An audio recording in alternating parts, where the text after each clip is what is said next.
AstraZeneca, the Q3 numbers saw a bit of a bump up with regard to, or rather a bit of a sharp cool off with regard to margins, I beg your pardon. And now we've seen a bit of a bump up, but not completely retraced yet. We're talking about AstraZeneca here.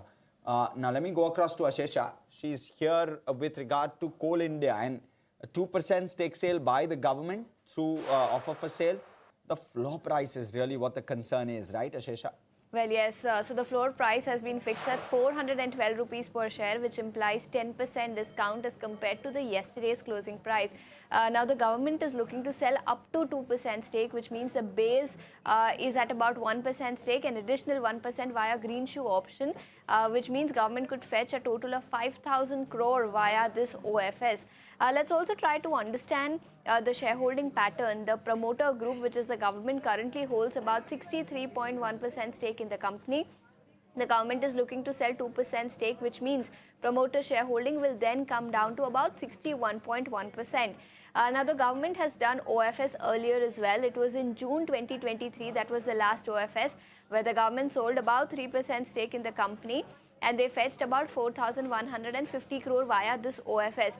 Prior to that, it was in January 2025 when the government had sold about 10% stake in the company, fetching about 22,000 crore for the government.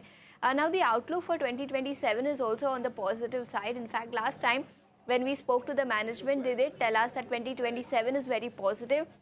Additional capacity will help production meet their guidance. So they are eyeing about 850 million tons of production in FY27, implying 6% growth as compared to FY26, and EBITDA margins of 32%, which the management achieved in FY26, was sustainable as we head into FY27 as well. Now, Coal India, remember, is a hefty dividend paying stock. Dividend yield in FY26 stood at about 5.5% from 6% in FY25. So clearly, this counter has been a hefty dividend paying stock over the last few years. But for now, the government is looking to divest about 2% stake, which will fetch 5,000 crore for the government. Yeah, I mean nearly 6,000 crore, in fact, 5,600 crore at current market price, of course, 10% discount odd. But broadly, yes, 5,000 crore, you're right, Ashesha.